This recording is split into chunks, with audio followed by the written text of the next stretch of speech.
ఉఫ్, పాలు ఇరిగిపోయాయి. అలా పెట్టాను, ఇలా ఇరిగిపోయాయి పాలు. ఏం చేయాలి ఇప్పుడు? లీటర్ పాలు. సో పాలు ఇరిగిపోయాయి కదా. సో వీటిని నేను పొయ్యి మీద అలాగే ఉంచేసాను. అయితే బాగా కలబెట్టుతూ ఉండిపోయాను. అంటే గడ్డలు గడ్డలు రాకుండా అలా కలబెట్టుతూ ఉండిపోయాను. పాలు కొంచెం దగ్గర పడ్డప్పుడు ఒక గ్లాస్ షుగర్ వేసుకున్నాను. షుగర్ వేసి అది కూడా బాగా కలిసిపోయేలాగా కలబెట్టుతూ నాన్ స్టాప్గా కలిపెడుతూ ఉన్నాను అనమాట. అంటే గడ్డలు కడుతుంది అనేసి. చాలా దగ్గరగా వచ్చేసింది. ఇలా నీళ్ళన్నీ ఇంకిపోయి చిక్కటి కోవాలాగా తయారైపోయింది. మంచి కోవా తయారైపోయింది అనమాట. సో దీన్ని చల్లారనిచ్చి ఒక కప్పు మైదా పిండి వేసుకున్నాను. బాగా పూర్తిగా చల్లారాక వేసుకున్నాను. ఒక కప్పు మైదా వేసేసి దాన్ని బాగా కలుపుకొని ఒక 10 నిమిషాలు అలాగే మూత పెట్టి నానబెట్టేశాను. ఒక 10 నిమిషాలు ఉంచుకున్నాను. ఈలోపు నేను స్టవ్ పైన పాన్ పెట్టి 1 గ్లాస్ షుగర్ తీసుకున్నాను. అంతే గ్లాస్తో వాటర్ కూడా తీసుకున్నాను. 1 గ్లాస్ షుగర్కి 1 గ్లాస్ వాటర్ తీసుకొని బాగా సిరప్ తయారయ్యేలాగా కలియబెడుతూ ఉన్నాను. అందులో కొంచెం లైమ్ జ్యూస్ కూడా వేసుకున్నానండి. వీడియో క్లిప్ మిస్ అయింది.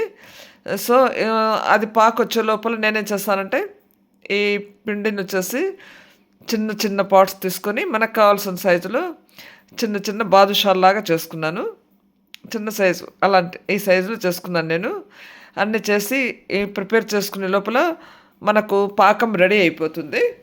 ఇవన్నీ చేసి పెట్టుకోండి పక్కన. ఈ పాకం రెడీ అయిపోయింది కదా. అంటే లైట్గా జస్ట్ అలా తీగ పాకం వస్తే చాలు. అలా చేసుకున్నాను నేను. చేసుకొని అవి పాకం తయారైపోయే లోపల మనకు ఇవి కూడా తయారైపోయాయి. బిళ్ళలు తయారు చేసి పెట్టుకున్నాను. సో ఇప్పుడు మనము వీటిని డీప్ ఫ్రై చేసుకోవాలి. డీప్ ఫ్రై చేసుకునేందుకు స్టవ్ పైన బాణలు పెట్టి అందులో ఆయిల్ వేసుకొని అది బాగా హీట్ ఎక్కాక ఈ బాదుషాలన్నీ అందులో వేసుకున్నాను. అంటే ఎక్కువ ఫ్లేమ్ కాకుండా మీడియం ఫ్లేమ్లో పెట్టుకున్నాను నేను. మీడియం ఫ్లేమ్లో 2 వైపులా బాగా గోల్డెన్ బ్రౌన్ వచ్చేలాగా డీప్ ఫ్రై చేసుకున్నమాట. అంటే మనం ఎక్కువ ఫ్లేమ్లో వెయిట్ చేసుకుంటే లోపల ఉడకదనమాట. సో అందుకని మీడియం ఫ్లేమ్లోనే నేను బాగా ఫ్రై చేసుకున్నాను.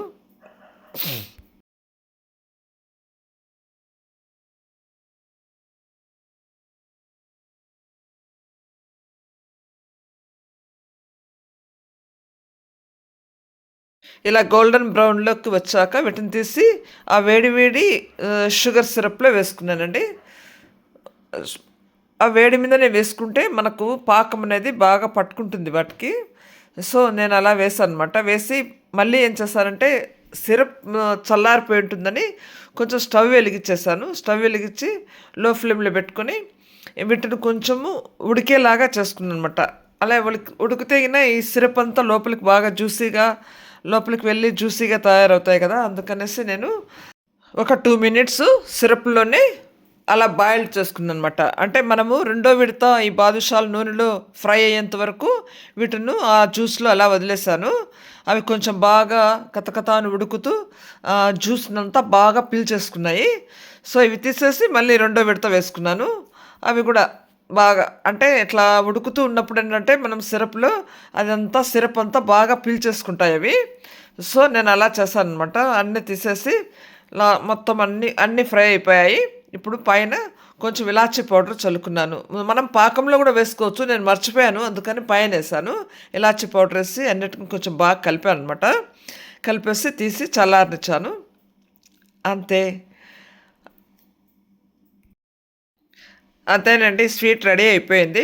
ఇది చూసేందుకు బాదుషా లాగుంది, గులాబ్ జామ్ లాగుంది, తర్వాత మన నెల్లూరు మలై కాజా ఉంటుంది కదా దానిలాగా ఉంది, అన్నింటిలాగా ఉంది.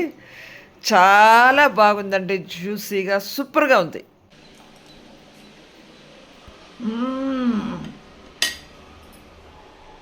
అబ్బా, అమృతం లాగుంది. చూసారా, సూపర్ సూపర్.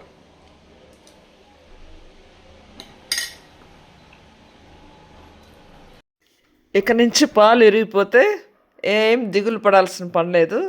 మంచి స్వీట్ తయారు చేసుకోవచ్చు.